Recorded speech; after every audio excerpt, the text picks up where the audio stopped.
ऐसे प्रवृत्ति के लोगों के लिए ये बात उचित होती नहीं है। तो मजबूरन मुझे बोलना पड़ रहा है, लेकिन यही सत्य है। प्रकृति अपना न्याय कर रही है। यूं कहें कि प्रकृति बदला ले रही है और खूब जमकर बदला ले रही है।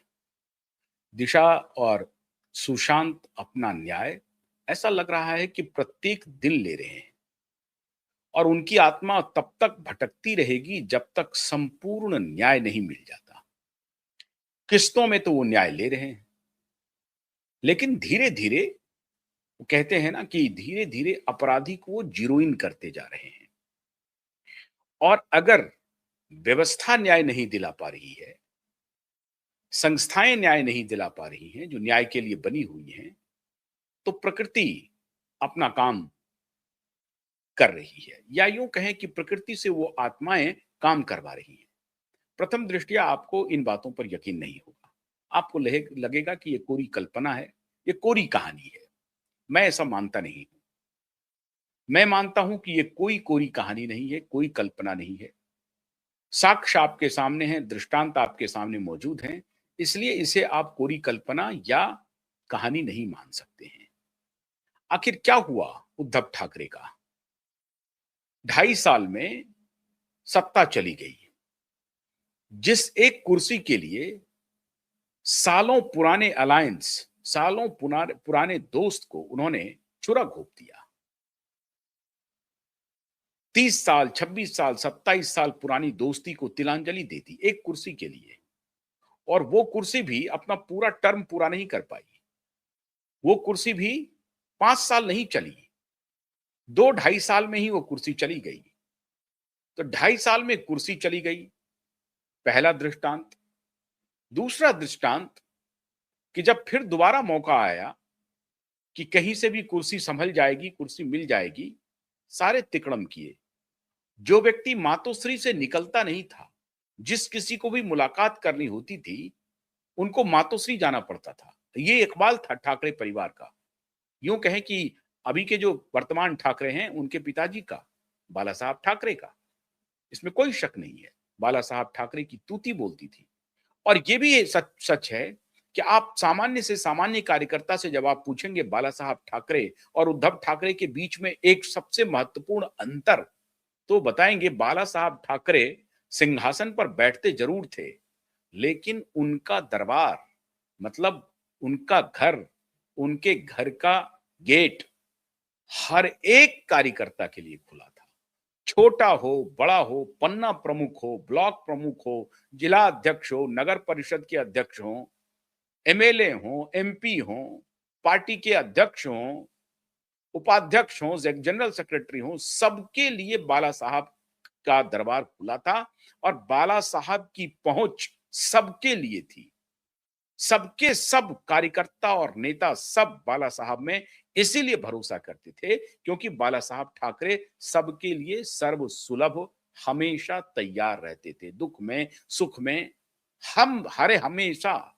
इसको कहते हैं पार्टी का नेतृत्व। आप मुंबई चले जाइए, मुंबई में किसी भी व्यक्ति से पूछिए जो पुराना शिव सैनिक हो, वो पहली लाइन यही कहेगा कि बाला साहब ठाकरे तो सबके लिए खुले थे, लेकिन उद्धव ठाकरे मिलते ही नहीं है किसी से। जस्ट अपोजिट, 360 है। मैंने एकदम उल्टी बात। तो ये जो परिणाम है, आज जो परिणाम भुगत रहे हैं, ये उसी का नतीजा है। तो कहां तो बाला साहब से मिलने के लिए आज भी भीड़ लगी रहती है, लेकिन आज मुलाकात नहीं हो पाती है। जिन जरूरतमंदों की मुलाकात नहीं होती है, इनके लिए जो जरूरत है उनकी मुलाकात हो जाती है। बाकी जो जरूरतमंद लोग हैं, कार्यकर्ता, नेता, जिनको कि इनसे कुछ मदद चाहिए, तो मुलाकात नहीं होती। इनको अगर किसी से मदद चाहिए तो फौरन मुलाकात हो जाती। इतने स्वार्थी किस्म के उद्धव ठाकरे बन गए हैं। और इनके स्वार्थ का तो परिचायक उसी समय हो गया जब एक बड़ी पार्टी जो 100 से ज्यादा सीट लाई हुई है, उसको कहा जा रहा है कि तुम्हारा मुख्यमंत्री नहीं होगा, हम 50 सीट से भी थोड़ी सी अधिक लाए हैं, 56-57 सीट, लेकिन हम मुख्यमंत्री बनेंगे। और फिर ये कहा कि नहीं, ये प्री अलायंस हम लोगों की बात तय हुई थी। अमित शाह को दोषी ठहराने लगे, कहने लगे कि अमित शाह से हमारी बात हुई थी। फडणवीस भी इस बात को जानते हैं। अजीब तरह का बयान। चूंकि इनको खंजर घोंपना था, उन्होंने खंजर घोंपा भी दगा का, धोखे का। तो इसलिए इन्होंने नैरेटिव बनाया कि हमारी प्री अलायंस बात हो गई थी कि चाहे हमारी सीटें कम आएं या अधिक आएं, हम मुख्यमंत्री के उम्मीदवार होंगे।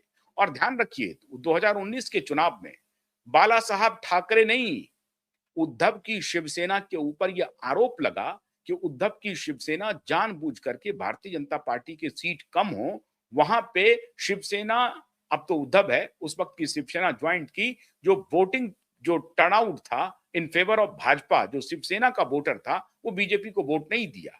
और अंदर खाने ये करंट चलाया गया कि बीजेपी के उम्मीदवार को बहुत ज्यादा नहीं जिताना है, अगर वो मेजोरिटी में आ जाएंगे या उनकी जीत बहुत पक्की हो जाएगी तो फिर हमारी पूछेगा कौन।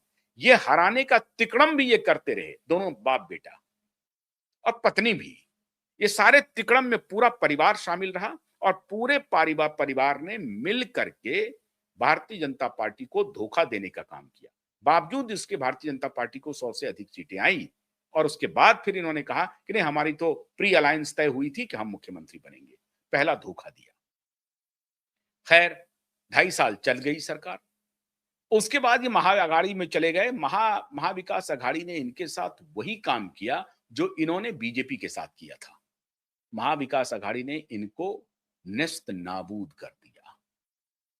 और ये बात मैं कई बार बता चुका हूं कि शरद पवार ने कैसे आखिरी समय में इनको खंजर में नहीं सीने में, पीठ में नहीं सीने में खंजर उतार दिया। शरद पवार ने उतार दिया। जो उद्धव ठाकरे घर से नहीं निकलते थे, मातोश्री से नहीं निकलते थे किसी से मिलने के लिए। आपको याद होगा भारतीय जनता पार्टी के राष्ट्रीय अध्यक्ष थे अमित शाह। अमित शाह मिलना चाहते थे उद्धव ठाकरे से और अमित शाह को कहा कि अगर मिलना है तो आप हमारे मातोश्री आइए, घर आइए। अमित शाह गए मिलने के लिए, इंतजार करवाया और फडणवीस को कमरे के बाहर बिठाया। देवेंद्र फडणवीस उद्धव ठाकरे की मुलाकात में शामिल नहीं थे।